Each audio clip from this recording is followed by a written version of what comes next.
So let's go through the situation. So we are extremely long of dollars. We've been long of dollars for many, many weeks.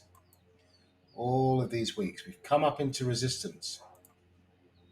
Okay, so the market is um, the market rallied yesterday on confirmation that the Fed has not done hiking, most probably, whereas the ECB has. And today's Bank of England was also um, supporting the central bank divergence theme that is supportive of the US dollar. However, we've come up into resistance, so you can expect there to be selling pressure. We have seen a move up, a correction, and a continuation.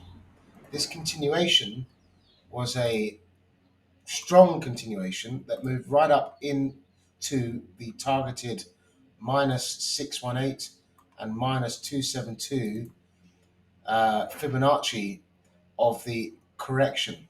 So that is a resistance area in itself. So we've got resistance within resistance, and we've got a stop hunt playing out across the board, profit taking going on, and this US dollar has come under pressure, but it's fallen back into support. So if we draw that across here, this is a support area. Okay, so what can we expect from here? So the best guess would be, let's redraw what's happened. So we've come up, we've come in on the stop hunt into support within a resistance area, but impulse, correction, continuation. So the dollar theme, the central bank divergence theme, if this market remains rational, which half the time it isn't, but this takes time to play out. The the Federal Reserve can take a couple of days to play out, and it's ebbs and flows, but the bias is bullish. So impulse, correction, impulse. Let's measure the rally so far. Right, we've come into a 38.2 that has a confluence with support. I'm not saying that this can't come lower. It certainly can. But how much lower can it? We've got more support down here. We've got more support over here. And finally, down in here. It would be unusual for this to come all the way back in to the origin, because this move is based on fundamentals.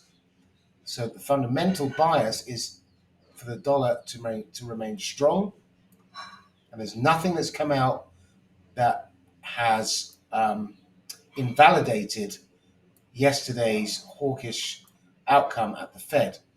So the expectation is for this shakeout to have done its job and now continue higher.